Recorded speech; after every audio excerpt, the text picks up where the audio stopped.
Hey y'all, it's Bugs and the Lip Gloss. Welcome. It's Whiskey, and please welcome my buddy Bear. And Bear, if you would please introduce yourself. Hi there. Well, first of all, yeah, Bear, I get asked this all the time, so I figure I'll just get it out of the way before we even go any further. Yes, Bear is really my name. My parents gave it to me and everything. It's on my birth certificate, it's on my driver's license, it's on all my military records. Bear is my name. So, yes, we'll just get that out of the way. It's not a nickname or anything like that. But yeah, and so just I guess a little bit of background. I don't like to say I grew up in a certain place, mostly because I refuse to grow up.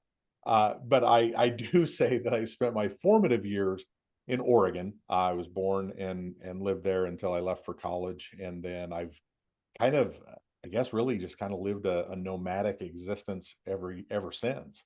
And Mhm. and so yeah, it's I'm kind of my wife actually one day she looked at me and she goes, "You don't really have a from, do you?" And I'm like, "Not really." I mean, yeah, currently I live in Utah. I'm not from Utah. I Right. kind of, yeah, I kind of wrote Oregon off a long time ago, basically when I left. And so I don't really say I'm from Oregon because then people get all of these ideas of what someone from Oregon is supposed to look like and act like and everything else. So yeah. So that's me for now. So you said you don't really have a from, and I tell people I'm from Chicagoland, and it did take me for a long time to get out of there.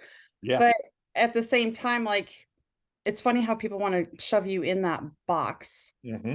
Like there is a conventional box, right? It's like, There oh, is. you're from this region, you're supposed to be like this. And on Exactly. some level we fit it, but they don't want to let you break out of it either. Yeah. Yep. And that's why it's always just been so easy for me. When someone says, "Where are you from?" I'm just like, "Oh, I live in Utah now." And they're like, "Well, you live in Utah now?" And I'm like, "Yeah, I've lived a lot of different places." And so yeah, kind of by introducing myself that way, then it kind of gets rid of the box a little bit. Mhm. Because typically when you say Utah, people have all kinds of imagination about what Utah life is supposed to be like and things like that. And so I'm like, yeah, that's just where I live, but it's not where I'm from. Well, you said you've pretty much lived in a nomadic existence. Is that in childhood also? Yeah, actually, so I did. I mean, really, I did spend my first 17 years in Oregon, Mhm. but in those 17 years, I actually counted it up the other day, and I lived in 12 different houses uh, Mhm. in Oregon. And now that I think about it, let's see, one, two, three, five different towns, and then 12 different houses.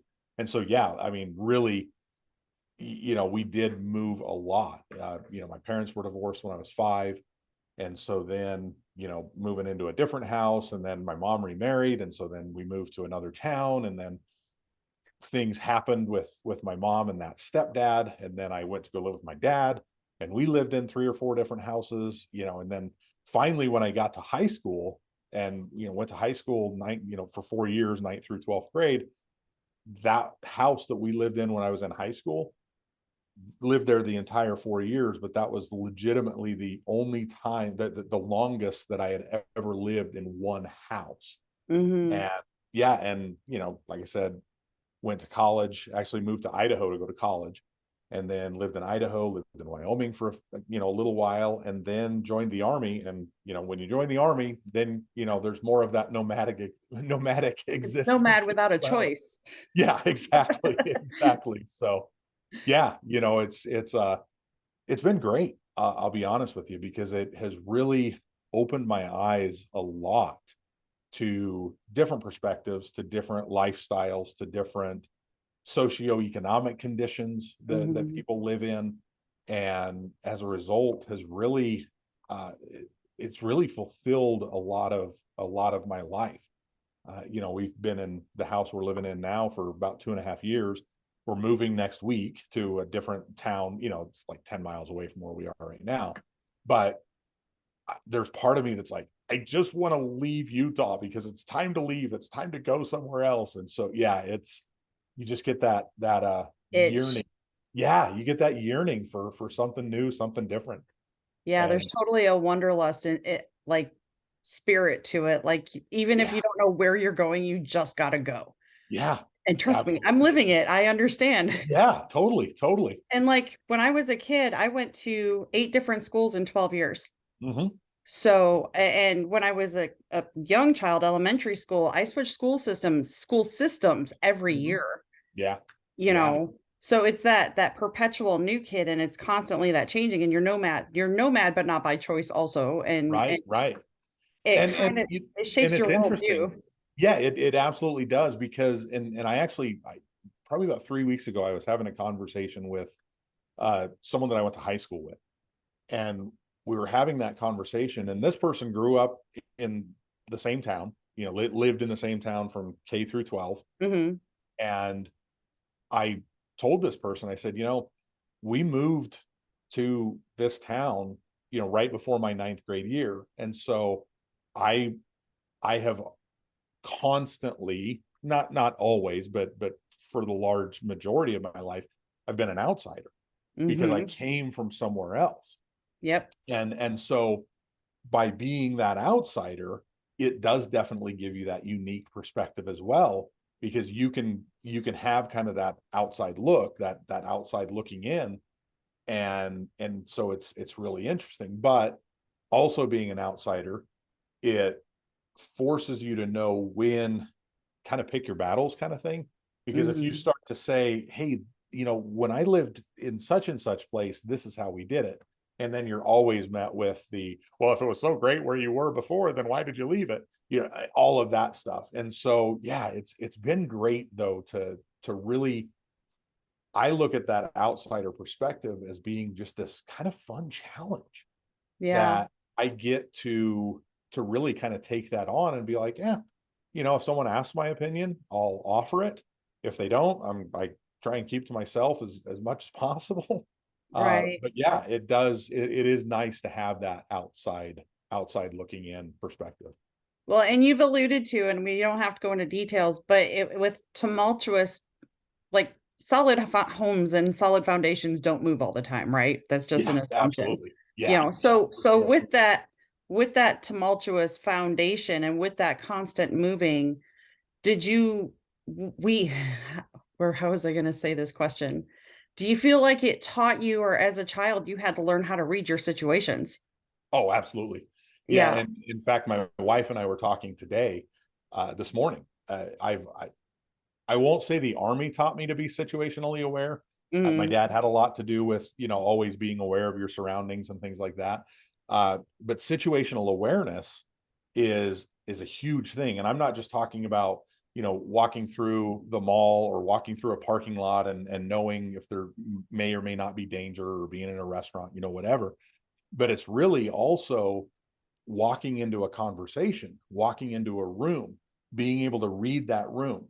I've given speeches on stages of, with several hundred and sometimes a couple thousand people, and it's being able to read a room before I walk out on stage Mhm. to know, okay, this group that I'm talking to, maybe I'll keep this joke in my back pocket. Maybe I'll Right. keep this story, for another time and another audience.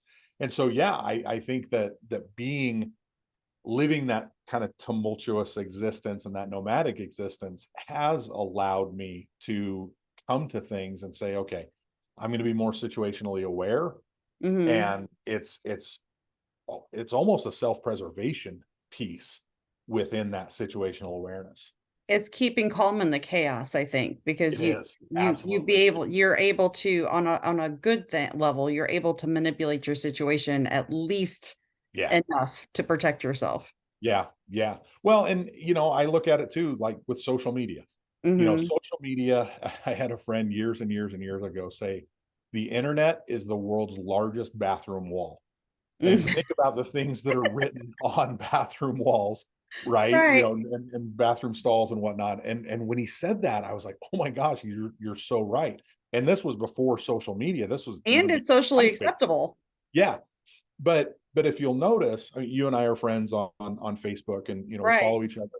But if you'll notice, I don't touch on hot button topics. Neither do I.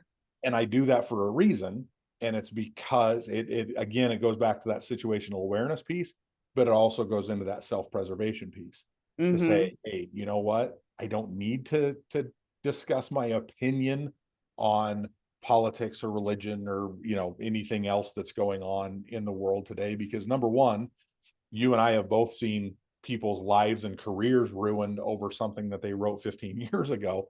But at the Mm-hmm. same time, it's also saying, okay, what is my overall message for the world? And does me talking about a hot button political or hot button topic right now, does that fit within the message that I wish to share with the world? That, And oh, sorry. no, That, you're good. and not only that, but you're allowed to change your mind as Yeah, time goes on and you learn more things about yourself and the world. What you said 2 weeks ago may not stand today because more information comes out and people don't want to let you change. yeah, yep, yeah. And that's in relationships, that's in anything. Like if you Mhm. you say certain things and like they're like, no, no, no, this is what you said. And I'm like, yeah, but I'm allowed to change my mind. Right, right.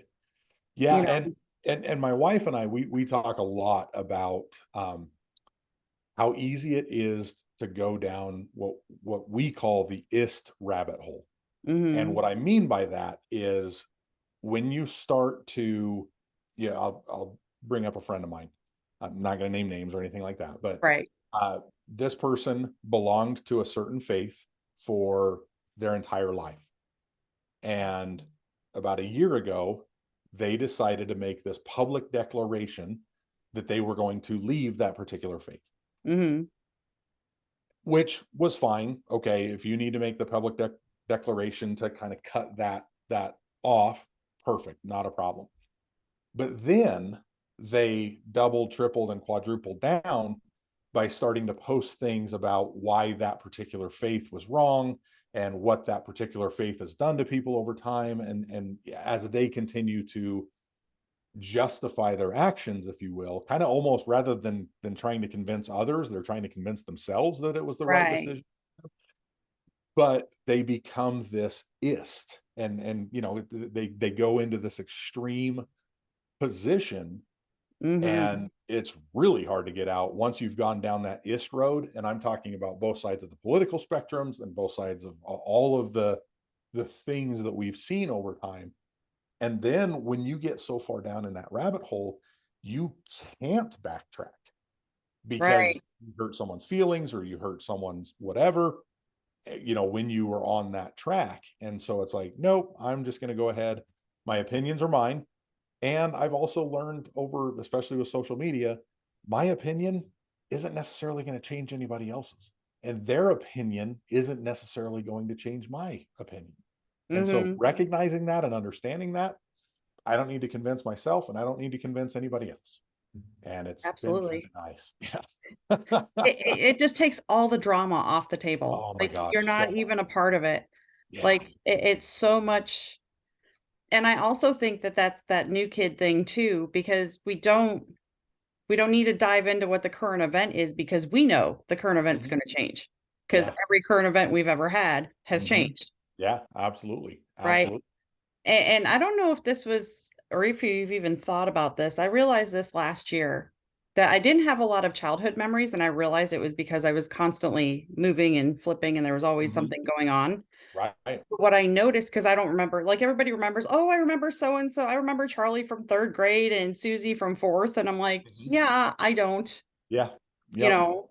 But what I did realize is that I somehow had attached, I guess my friend circles were energy circles. Does that make sense? Yeah. Yep. Like It does.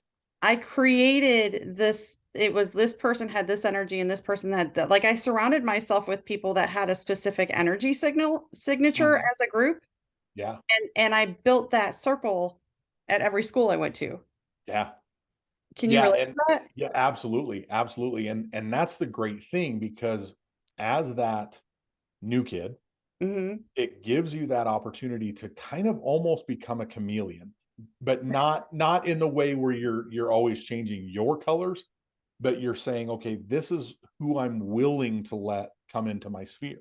mhm. In high school, I was a band geek and a choir nerd and a drama dork and yeah, all of the things, right?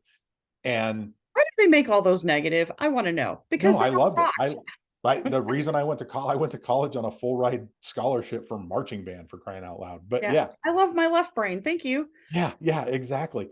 But the great thing was, though, is understanding that, my first group of friends in my new high school, what they weren't even my band friends because I was the only freshman in the upper level symphonic band. And so it was Mhm. literally 10th through 12th graders, and I was the only ninth grader in there. So I couldn't really become massive friends with these people because they were leaving school in, 2 or 3. Right. But the great thing is it allowed me to, again, from that outsider world, I could say, okay, you know what? This person in this group is pretty cool. I'm going to hang out with them just a little bit. But then when it came time for them to be part of their group, I'm like, nah, let them go be part of their group. And then this person over here, I'm going to hang out with them. But then when they go be part of their group, I don't want to pigeonhole myself into this particular group. Right. And it allowed me, like you just said, to really pick the people who I wanted in that sphere and in that Mhm. circle. And then I didn't have to deal with the drama. My Yeah. dad, he wasn't a real strict disciplinarian, but he had rules. When I got my driver's license, and he was like, okay, you're free, go drive your stuff. But my curfew on Friday and Saturday nights was midnight, and we would cruise, the main drag of Back town. when we used to cruise. Yeah, exactly. And there was a local restaurant. There's a few spotted around the country. It's called Sherry's, and Mhm. our town just happened to have two of them. And so there was South Sherry's and North Sherry's, and so our cruising strip was the distance between the two Sherry's. But at 11:45, it was like, hey guys, they were all getting ready to go off to the parties and everything else out to Skyline and everything. And I'm like, all right guys, you guys go have fun at the parties and do your thing. I'm going home. And it saved me from getting in a lot of trouble. I'll be Nothing honest. good happens after midnight. Exactly, Yeah. exactly. And it's really funny because I'll people will post pictures, people that I went to high school with, they'll post pictures on Facebook. And I'm like, I'm not in that picture. I'm not in that picture. I'm not in that picture. And Mhm. and at the same time, I look at it and there's this little wisp of, oh man, you know what? It would have been kind of cool to be invited to some of those parties. But then I look at it and I'm like, nope. I had a really good time being me, and my dad was my best friend and my hero. And so I actually enjoyed spending time with my dad more than I like spending time with people my own age. So yeah. Right. Well, and then you don't end up in the stupid pictures with some dude with permanent marker drawn on his face either. Yeah. You're like, And didn't miss that. yeah, Didn't and miss all that. of the stuff. Yeah, I don't have anything inappropriate ever drawn on my face in Sharpie. So yeah, Or on a bathroom wall, right? yeah, exactly, exactly. So I know that you are ordained, you do weddings, and you're Mhm, also a coach. What kind of mhm. coach are you? So I have actually coined the term for myself, a belief coach. Okay. And the reason that I call myself a belief coach is over the last couple years, and I would even say during COVID and probably even before COVID, I noticed trends in how people write on social media, how Mhm. the things that they say about themselves, the things that they do. And what I noticed over these last really few years is that people have lost belief in themselves Mhm. and that confidence, and the confidence that they once had, the belief that they once had, and really understanding that they are capable of so much more than they give themselves credit for. And so what I like to do is bring that belief, and I actually kind of have this little tagline, if you will, that I speak belief into people until that belief comes out of them. Mhm. And the reason is because I have this undying belief in people's abilities. And it doesn't matter who it is, I believe that they can accomplish great things, Mhm. even when they don't. And so I'm going to tell them, I believe in you. And they're like, you don't even know me. I said, I don't care. I still believe in you because so few people know what it's like to believe in themselves. They don't understand their own potential. Absolutely. Absolutely. And I talk to so many people who will say things like, I'll ask them, what's your biggest accomplishment to date? Thus far in your life, what is your biggest accomplishment? And 9 out of 10 people will say, I've never done anything. I've never accomplished anything. And Which is so not that true. I know, I know. And so I will I'm start, like, I know. yeah, I will, because it's amazing. I They know. they don't want to give themselves any credit. And a lot of that has to do with how we're raised. I Hmm. don't know about your childhood, but during my childhood, my parents and adults around me said, "Don't brag about yourself. Don't talk about yourself. Don't be too proud of yourself because, nobody likes a braggart." That was, oh my gosh, that was, I won't say beat into my head, but it was very it was very common. It was a very common theme. you know Right. don't brag about your accomplishments, don't. But then what happens is that when you have a great accomplishment, if no one else around you recognizes it, then it just goes into this wastebasket of, okay, I What's the guess, point? no big deal, yeah. Hmm. And so I'm like, I will walk people through their accomplishments, and in doing that, they're like, wow, I have done some things. You're absolutely right. And knowing that you have done some things, that means that you're able to do other things. More things. Yeah. And so, Absolutely. yeah, and so in teaching them that piece in order to believe in themselves, and to give them permission, because so few people feel like they have permission, or that they have to ask permission to believe in themselves or celebrate their accomplishments. When somebody is in a dark time, sometimes the biggest accomplishment that they can have is getting out of bed. Hmm. And I celebrate that. And there are so many people that are like, okay, but getting out of bed is not a big deal. It sure is. It is a If big if deal. you've ever been in that place where getting out of bed took literally every ounce of energy that you've got, that's a huge accomplishment. I don't care if 8 billion other people on the planet got out of bed that morning, 8 billion other people weren't feeling the way you were feeling in that moment. And so, yeah, it's huge. Well, and on the reverse of that too, like if super type A people are those people that have been taught that they have to keep proving themselves, Yeah. even though they don't believe in themselves, Uh-huh. Uh-huh. sometimes staying in bed is the accomplishment.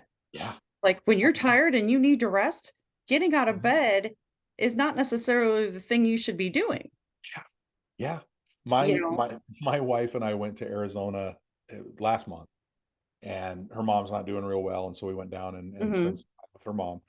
And I wanted to give them a day, just the two of them, so that they could do that.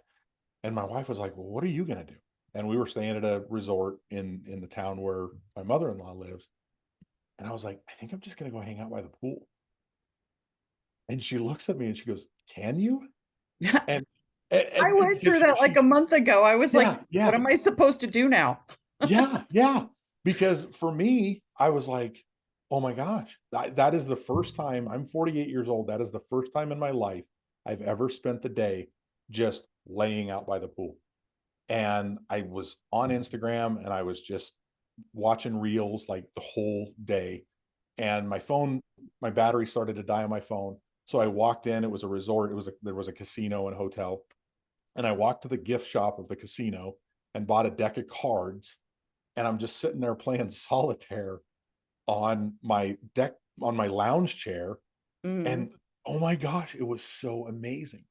And it was such an accomplishment for me Right. to literally do nothing that day. Mhm. And it was awesome. I highly encourage it. I actually did this morning. I was like, I need to get up. I need to get up. I need to get up. And then all of Mhm. a sudden I passed out. Like I didn't wake Yeah, up till 10:30. yeah, I was like, oh, I needed to do stuff. But man, I feel a whole lot better, exactly. you Exactly. know. And Giving it's just yourself that time and that push. space is huge. Yeah. Hmm. So what do you excuse me, what do you think it is? Because you said during COVID that you saw this trend. Mhm. What do you think it is really that gave you the awareness to see that trend? Because that starts somewhere. I think really what it is just watching. I've been a people watcher for a really long time, and Hmm. just noticing there were times that people who were normally outgoing and kind of gregarious and just out there, you can start to see if when you're watching, you can really start to see how they're communicating.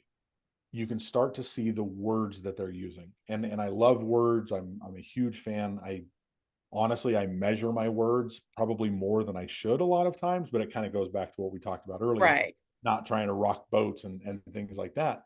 But noticing how people were writing and noticing what they were saying about themselves and Mhm. being critical of themselves. Because when you're critical of yourself, there will be a lot of people that will say, well, that's just the perfectionist in me. I'm just being critical of myself because I'm a perfectionist.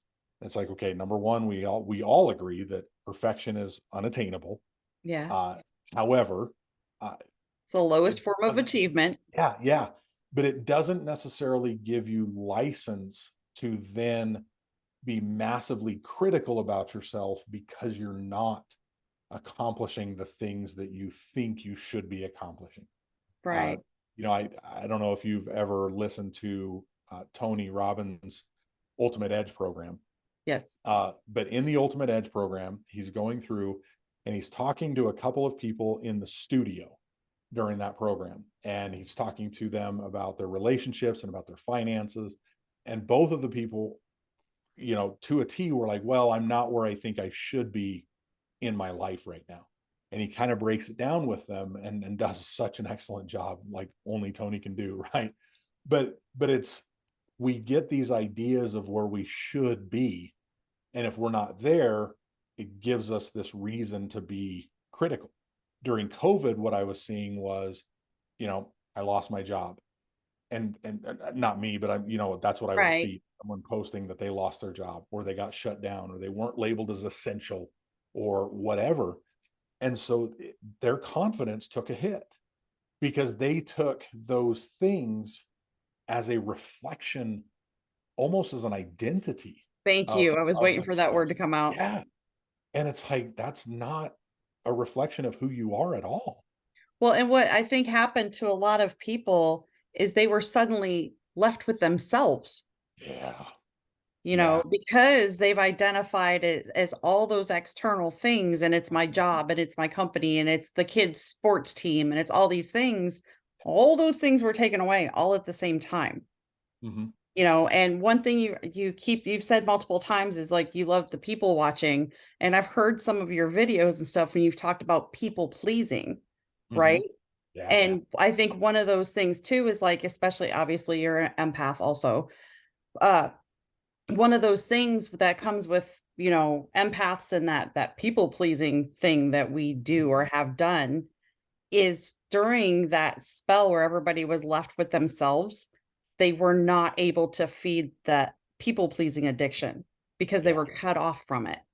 Yeah. And a lot of times what you see with the overachievers, those type A's, a lot of times they fill their lives with so much stuff.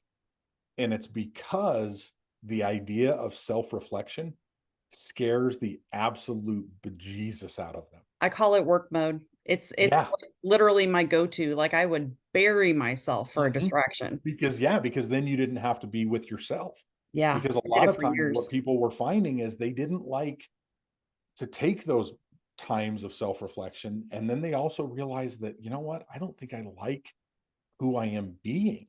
Mhm. And I see it a lot with moms, and I've worked with a lot of moms over the years, and not just in my coaching practice but just friends and working with people. Moms, oh my gosh, because their entire identity is wrapped up in their children, in the sports and the events and the Right. music, the programs and everything else. Well, then, and again, you can see it on social media when mom becomes an empty nester. I was gonna say that's exactly where empty nest comes from. Yeah. Yeah. Oh my gosh. It is this massive, massive. I mean, we always talk about as a society, we talk about guys and their midlife crises. and going out and buying the sports car and doing all the ridiculous midlife crisis things. But what happens is those moms, that's where that midlife crisis comes in, because they're just like, oh my gosh, my identity was wrapped so much in my kids.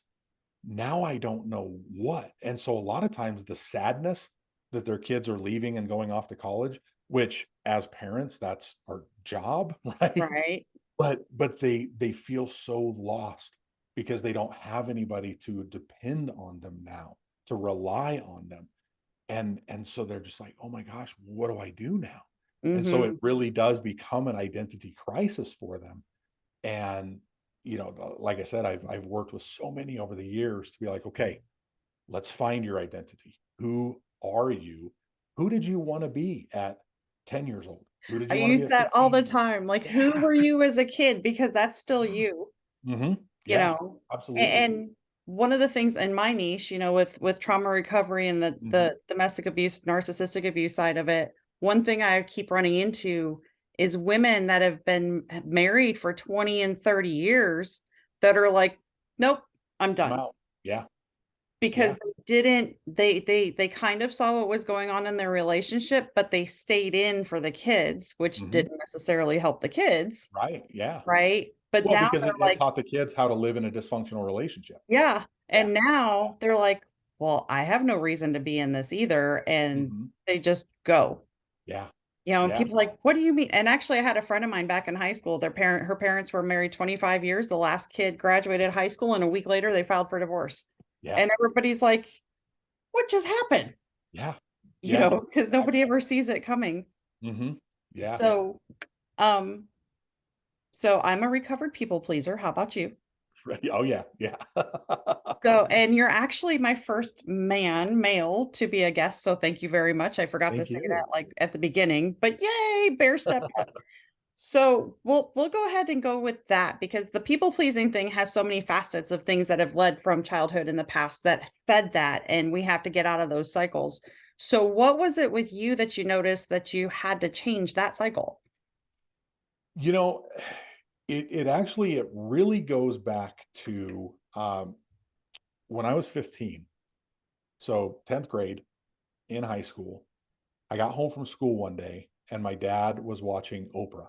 Mhm. Now, my dad, truck driver, blue collar guy, by this time he was retired medically, his body just couldn't take it anymore. And so he was officially retired.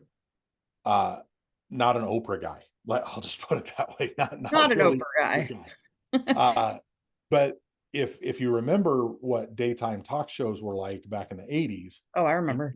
Bill Donahue and Sally Jesse I and loved Ed Car- Phil. yeah, but but Phil and then Oprah back then, before they were just these celebrity interviewers and everything else, Mhm. their guests, I used to call it train wreck TV, because you would start to watch a little bit of an episode and then you couldn't look away because the train wreck that was on TV at the time, Absolutely. so fascinating, right? And obviously, the psychology behind it all, I get it. But my dad was just happened to have Oprah on. And I sit down, he had his recliner, I had my recliner, and I sit down for a few minutes before I start doing my homework. And well, let's be honest, before I go to my room and start playing video games. Pretending that you're doing your homework. Yeah, exactly. I would tell my dad, Dad, I'm going to do homework. He knew better. But anyway, so sit down, and Oprah has on a guest, and this person had had a rough go of things.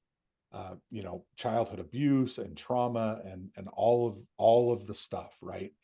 Well, here they are 20 years later after childhood, and they've been in and out of rehab, in and out of detention facilities, correctional facilities, all the facilities. All And, the statistics.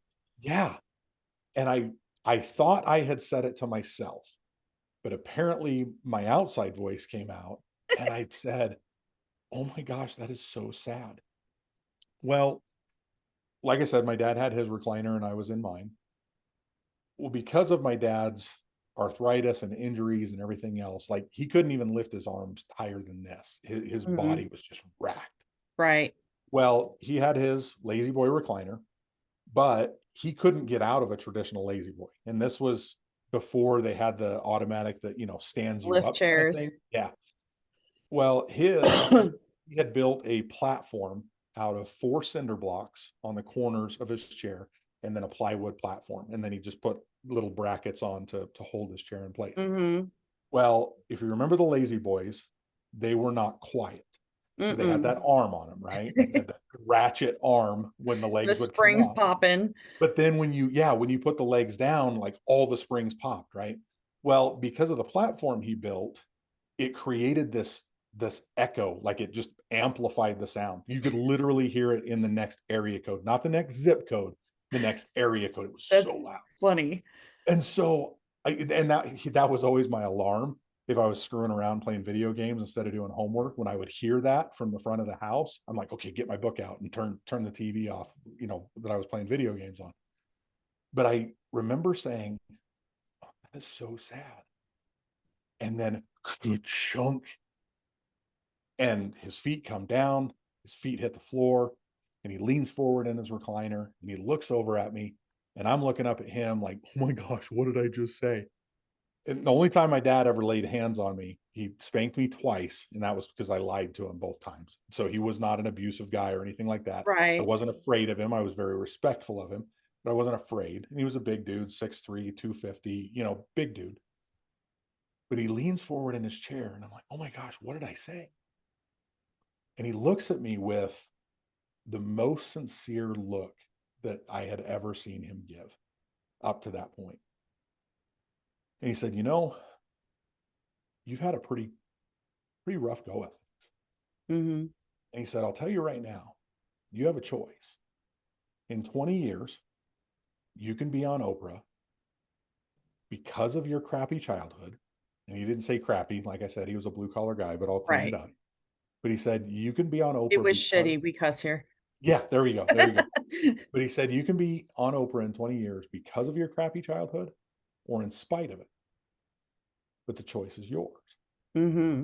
And what he was referring to was, like I said earlier, my mom remarried shortly after my parents were divorced. The guy she married, not a good guy. There was some pretty severe trauma, abuse, all of the stuffs. Right.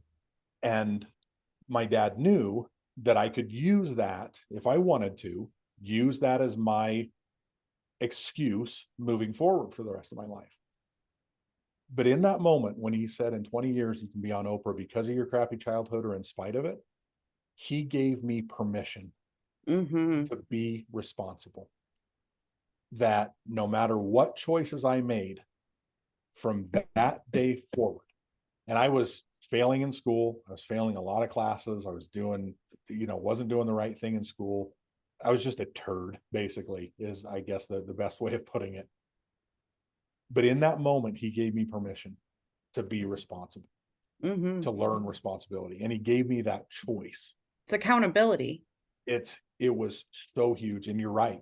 That's exactly what it was you are responsible. You are accountable for the choices that you make. Now we can't always choose the consequences because the consequences are outside forces, but we can always choose the actions that we take.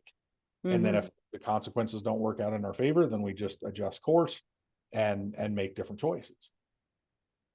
But that was that pivotal moment that took me from, okay, I don't have to be a people pleaser. And this was at 15 years old. And I'm so thankful that he gave me that power Mm-hmm. in that moment, because a lot of people don't get that ever. And so to get it at 15, that was huge I because never it did. I had allowed, to figure it out. yeah, yeah. But it allowed me from that moment forward to say, I'm responsible. I'm responsible for the choices I make. Like I personally, I don't believe in mistakes. I believe in choices. We write our mistakes off because we don't want to be accountable for the choices that we made that didn't work out in our favor, Mm-hmm. but they were still choices. But it's easier and it's softer to say, oh, I made a mistake. When we're driving down the road, we come to a fork in the road or we come to a T intersection, we can go left, we can go right. We go right, and 2 miles down the road, it turns into a dirt path.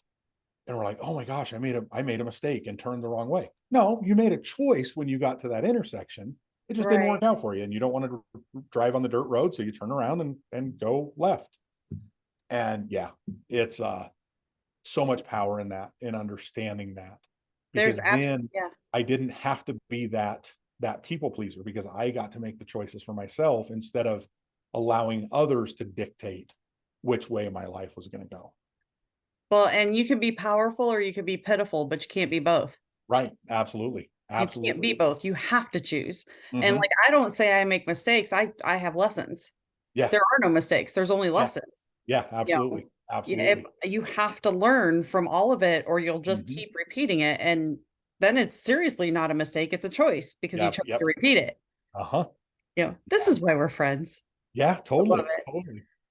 So you broke and really the people believing in themselves thing too ties back to that people pleasing because you can't, I mean, I'll let you speak to that if you want. How does people pleasing connect to believing in yourself? It goes back to that loss of identity. Hmm. When you live your life for everybody else, for everybody's approval, for everybody's accolades, for everybody's everything, you lose yourself in that.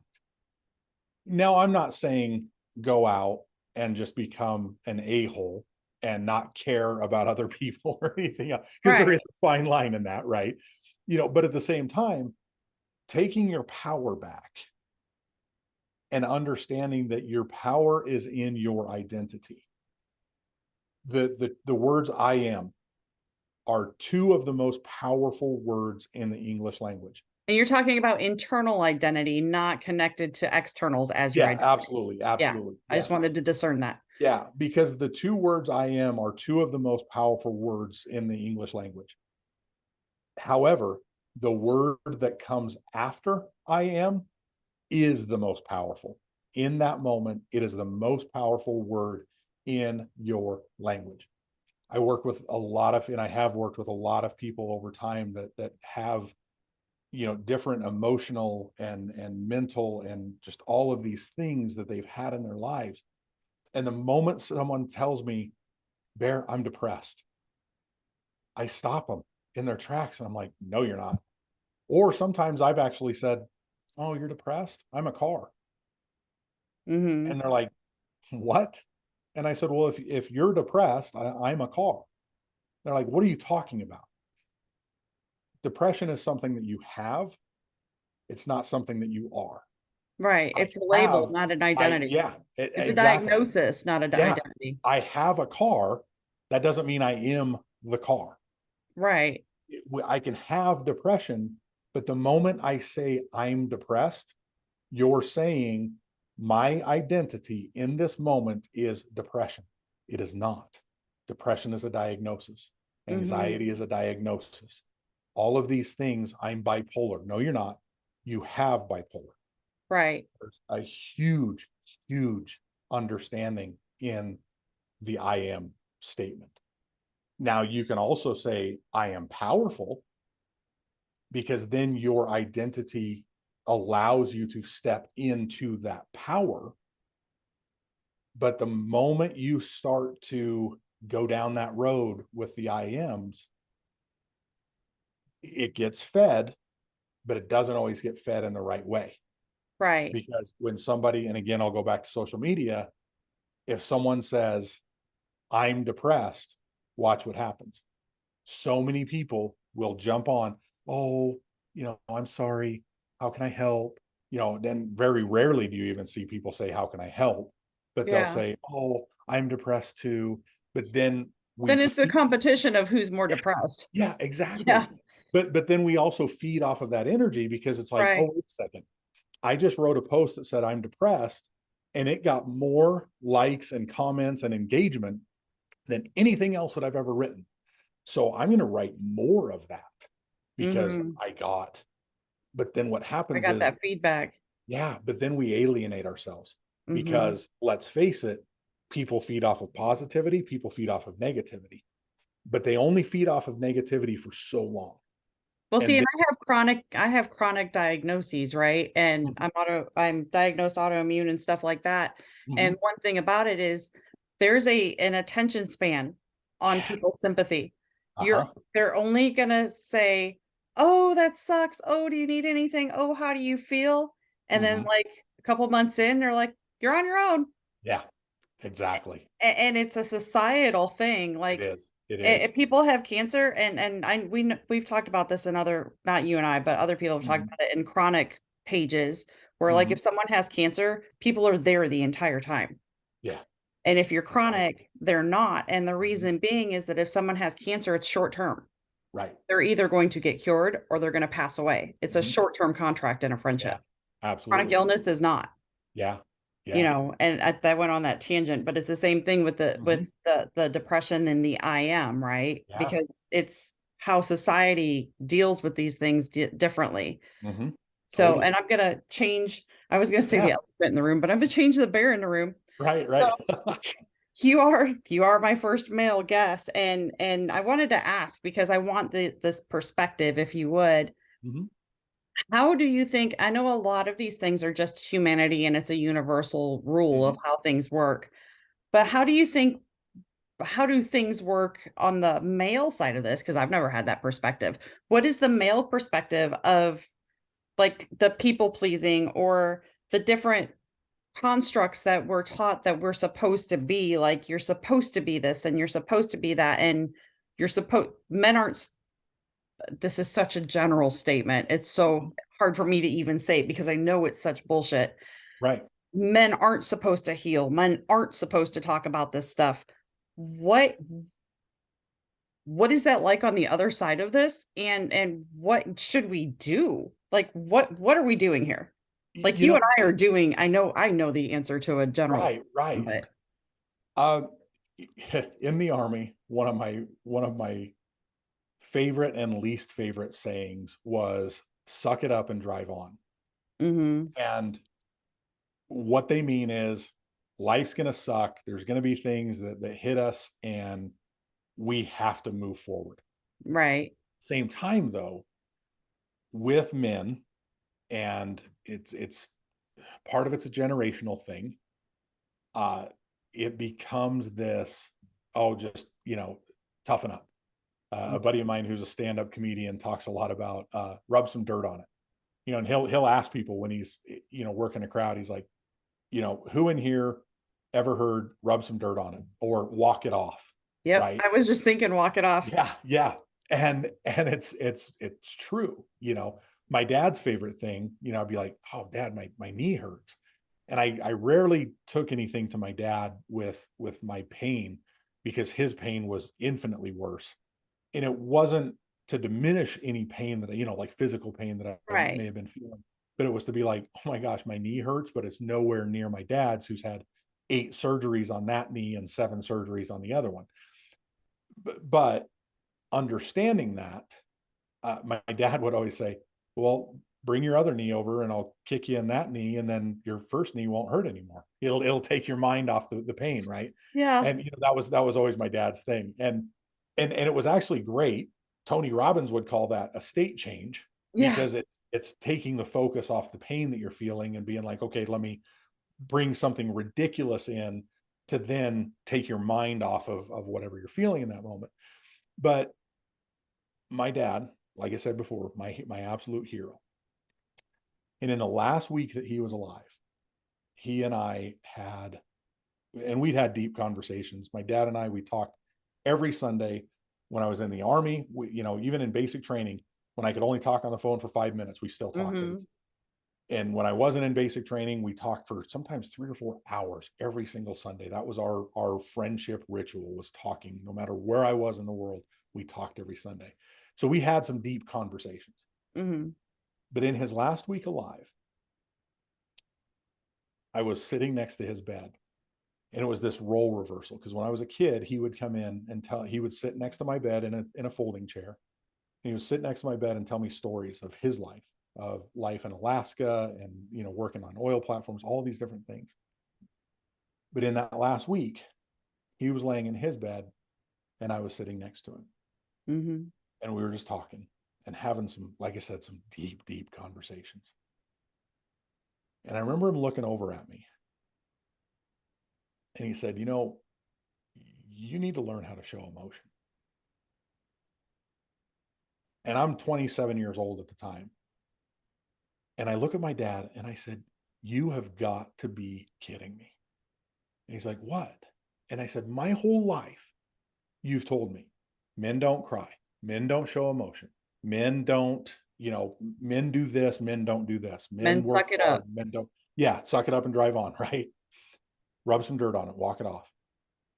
But I'm like, so this whole time, in 27 years, you've always told me, don't show emotion, don't do anything. And remember when I told you how he looked at me during the Oprah piece? Mm-hmm. And I said that was the most sincere look that he had ever given me to that point, because the most sincere look that my dad ever gave me was that day when he was laying in bed and I was sitting next to that bed. And he looked at me and he was almost tearing up. And he just looked at me and he said, "I was wrong." And for my dad to admit that he was wrong about anything, oh my gosh, that's like earth shattering, right? Right. But at the same time, again, gave me permission, because by saying I was wrong, he recognized that, you know what, that's pretty crappy advice. But it is a societal piece, very much so. Mm-hmm. But we as men are supposed to bury it, bury our emotions, bury any sadness or feelings or anything else. Don't be So vulnerable. yeah, we just, yeah, and don't, yeah, whatever you do, don't be vulnerable. Oh, I'll be honest with you. I'll sit down and I'll watch a movie with my wife. And if I know it's going to be a tearjerker, I shut all the lights off, mm, because I still have this ridiculous piece in me that says, don't cry. Don't cry in front of somebody. right. And I know it's ridiculous, but it's kind of our game now, honestly, is, I'm like, okay, let's shut the lights off because this one's going to be and she'll kind of laugh at me. Stupid rom-coms. Yeah, yeah. Well, for me, there was a movie called Warrior, and it's about MMA. It's about two brothers, but it's an Yeah. MMA thing. And I'm not an MMA guy, but just the emotion that comes from that movie, like I'll be holding her in my arms and or have my arm around her, and like she could feel the shortness of breath coming as I'm trying to hold it in, and I can't Right. hold it completely in. But it's an amazingly liberating feeling when you're given permission to feel, Mm-hmm. to feel those emotions, to show those emotions. I was on a group coaching with some of my clients a few months ago, and I was telling a story and remembering the story, and I just lost it while I was on. And I'm the coach, I'm the one leading this discussion, and I'm telling the Right. story, and I'm just losing my mind. And I'm like, but it was so liberating, because number one, I was surrounded by people who love me, which is a huge piece. You don't want to just go to a mall somewhere or a Walmart and stand out And in lose front your shit. and just be like, "Oh my gosh." That's not good, because don't do that. But at least the first time you do it, At do least it. the first time. Yeah, After that, yeah, who cares? It's yeah, Walmart. yeah. But the first time, so that you can feel safe doing it, surround yourself with people who love you, and give yourself permission to be vulnerable. Mm-hmm. And right now, if you need permission because you're unwilling to give yourself permission to do it, I give you permission to be vulnerable. So if you're watching this, I'm giving you permission. You now have permission to be vulnerable, because Absolutely. when you open yourself up, even though you've been told your whole life, but I'll tell you right now, Larry was wrong. He told me so. Give yourself permission. And if you can't, I give you permission, because it is so liberating. And I can't describe it completely, what it feels like, but it's so very powerful. Well, see, and I actually know what you're talking about, because I have told men that I can't coach men because I don't know how men feel about this. But then what Mhm. I've realized, as you gave me that feedback, is we women, when we drop into survival mode, we go full masculine. Yeah. We go Mhm. full masculine. Yeah, Like we absolutely. turn into the dudes, Mhm. right? Yeah. Yep. And I actually had a friend a couple weeks ago because I have this travel blog and I'm doing what I'm doing and all this Mhm. crazy stuff, right? And I'm like, I don't quite understand what's happening. I feel like I'm hitting this wall. I don't understand why I feel like I'm not getting to the point where I feel like I should be getting. And she goes, Whiskey, you're not being vulnerable enough. Mhm.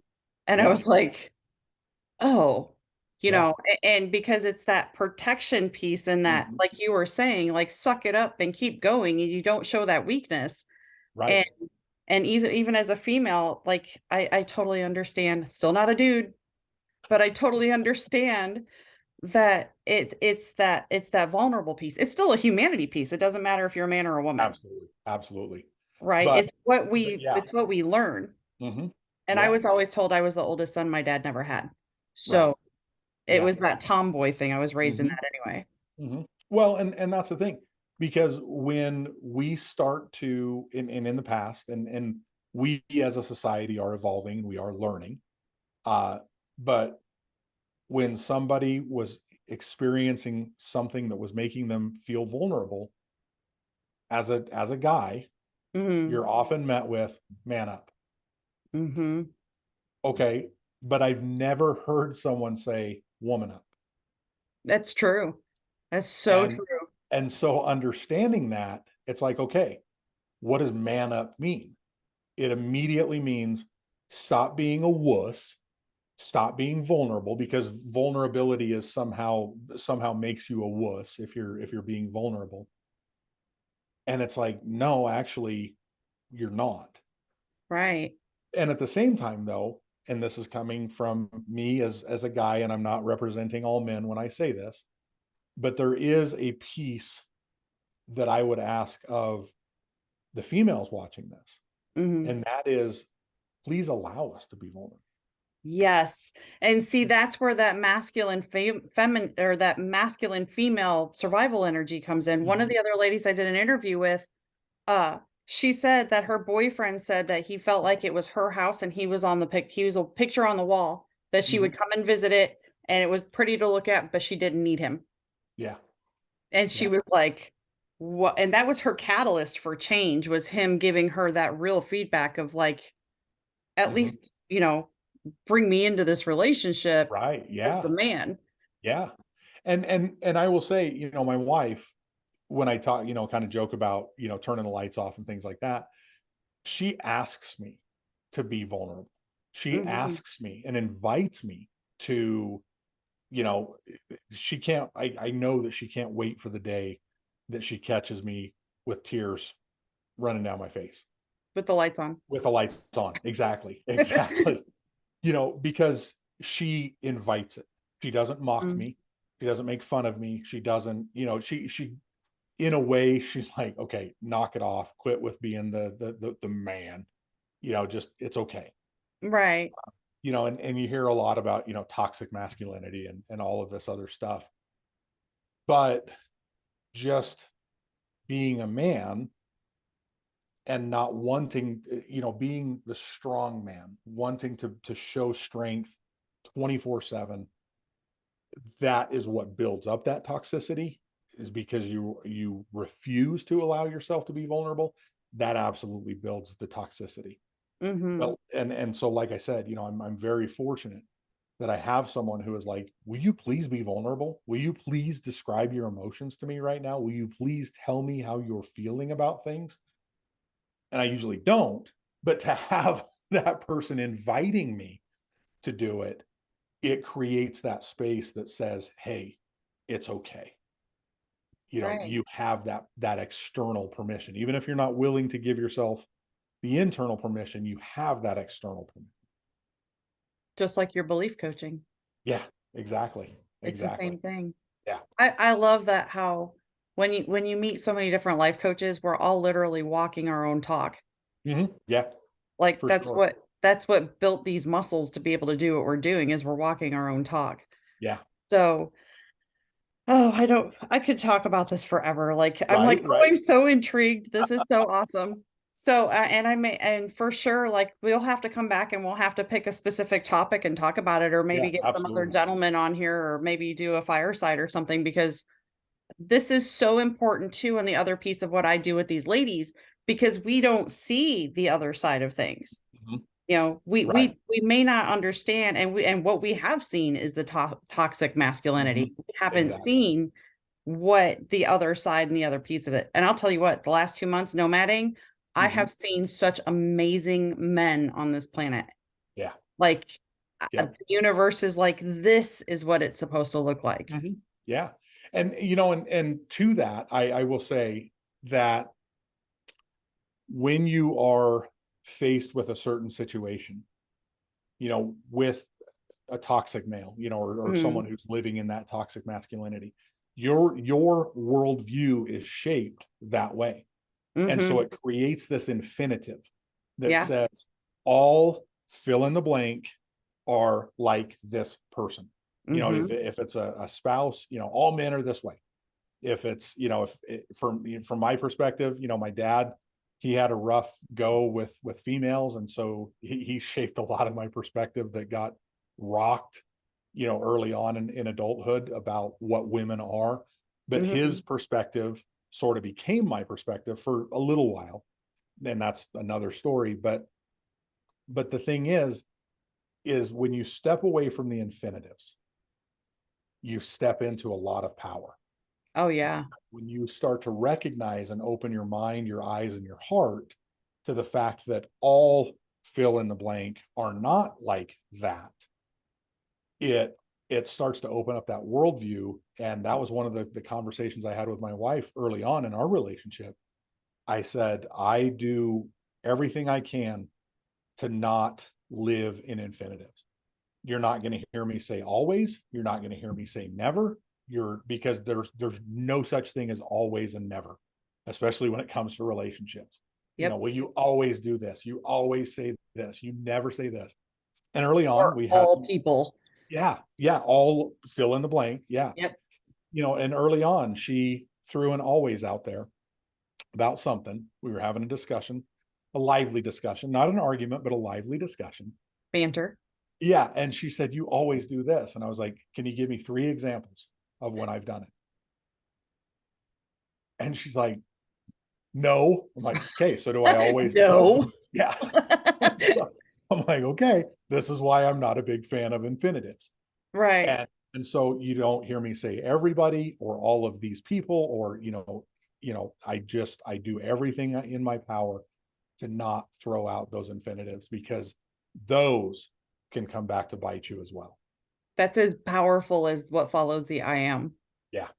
Yeah, for sure. For You sure. know, they are always and I am this. Those two Mhm. things are opposite sides of the same coin. Yeah. Yep. That is so insightful and so amazing. Oh, seriously, we could talk forever, but I won't do Right. that to you. We have other things to do. Yeah. So thank you so much. Is Thank you, what Whiskey. real fast, if you can wrap it up. And I asked the ladies this that interview with me, if you could wrap up your sage advice in 2 or 3 sentences that you could leave somebody a nugget from where you used to be in life or what you really think is really, really pivotal, what would you give them right now? I think, and I go back to my dad.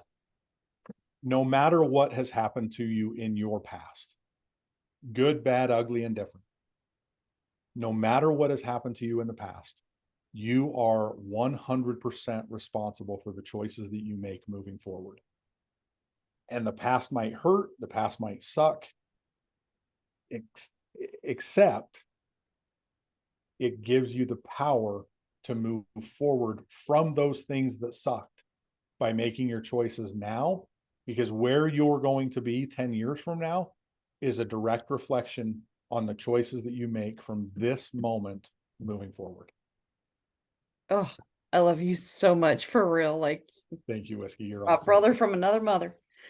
Um, I will go ahead and I know that you do weddings and I will Mhm. put your contact information for that in the show notes. And then if you have a website or however you're doing your coaching packages and things like that, if you get me the information, everybody, that will also be in the details for the show notes. And then if you'd be so kind to keep supporting my ministry and to keep me on the road and help me support everybody else. If you guys, the show, blah. Okay. My details will also be in the comments or in the show notes so that you can keep supporting my ministry. I got that out finally. Awesome. Thank you all so much. Thank you so much, Bear, for giving time for us and breaking that seal and getting the guy on here because you're the greatest. I love you. Thanks, Whiskey. Thank you all so much and keep on rocking.